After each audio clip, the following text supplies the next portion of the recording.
Vamos rezar juntos? Em nome do Pai, do Filho e do Espírito Santo. Amém. Dia 17 de março, dia de São Patrício. São Patrício nasceu perto do final do século IV, em uma vila chamada Bonaven, que parece ser onde hoje fica a cidade de Kilpatrick, no delta do rio Clyde, na Escócia, entre Dumbarton e Glasgow.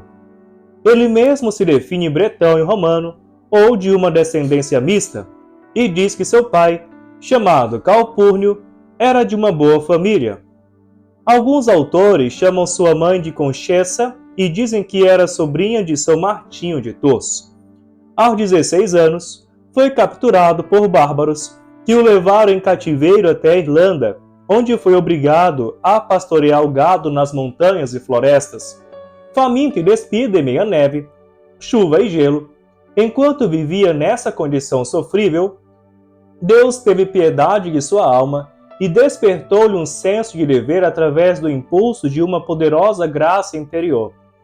O jovem recorreu ao Senhor com todo o seu espírito, em ardente oração e jejum, e a partir de então, a fé e o amor de Deus imprimiram uma força cada vez maior em sua adorável alma.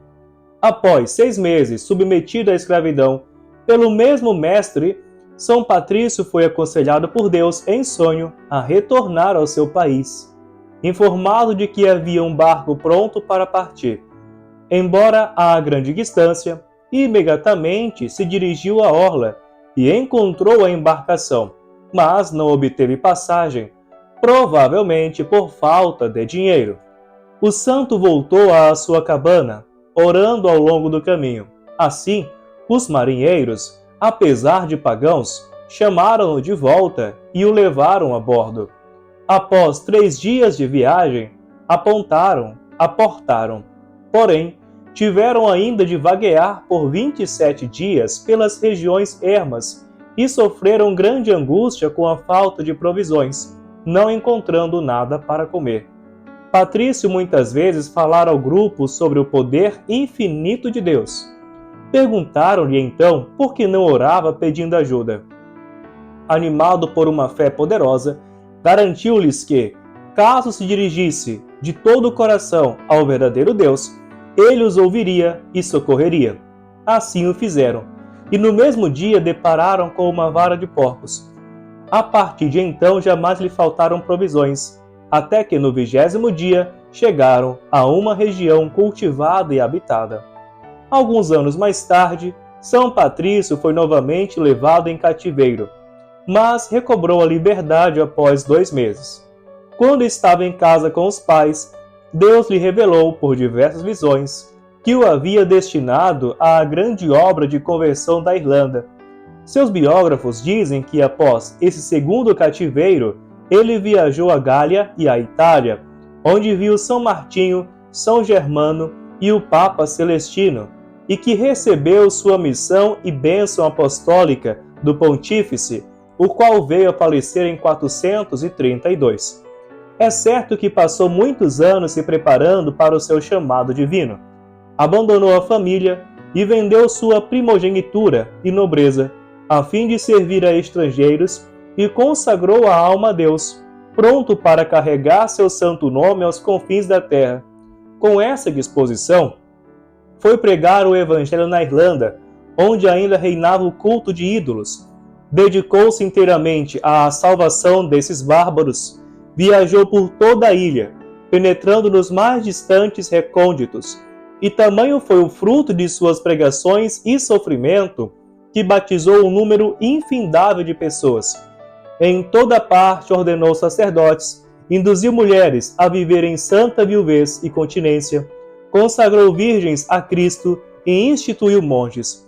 Nada exigia dos muitos milhares que batizava, pelo contrário, com frequência, devolvia os singelos presentes que alguém deixava sobre o altar, preferindo mortificar os zelosos a escandalizar os pequeninos ou infiéis. Deu muito de si, tanto a pagãos quanto a cristãos.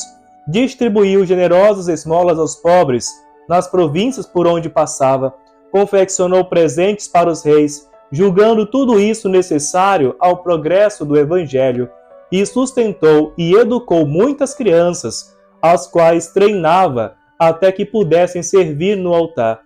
O êxito de seus esforços custou-lhes muitas perseguições. Não apenas converteu o país inteiro por sua pregação em incríveis milagres, como também cultivou essa vinha mediante uma bênção tão frutífera e um progresso tão digno do céu, que fez da Irlanda um dos jardins mais florescentes da Igreja de Deus, um verdadeiro país de santos. Há muitas particularidades nos esforços de São Patrício que aqui ignoramos. No primeiro ano de sua missão, tentou pregar a palavra de Cristo na Assembleia Geral dos Reis e Governo de toda a Irlanda, realizada anualmente em Tara, a residência do rei-chefe, nomeado monarca de toda a ilha e principal sede dos druidas e seus ritos pagãos.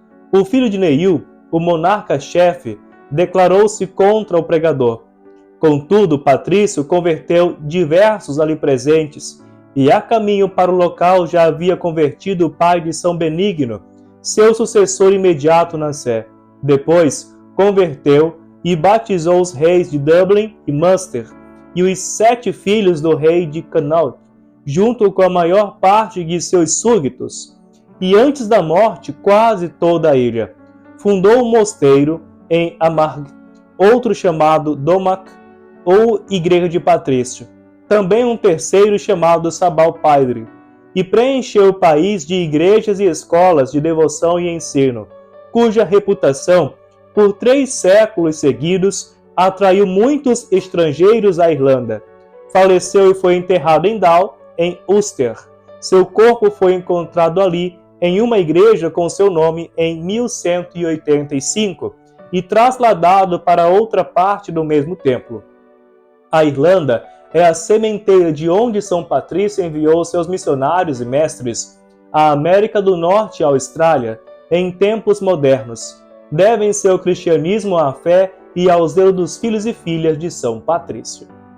São Patrício, rogai por nós. Outros santos do dia de hoje: São José de Arimateia, mártires do Templo de Serapis, São Paulo de Chipre e São João Sarcandro.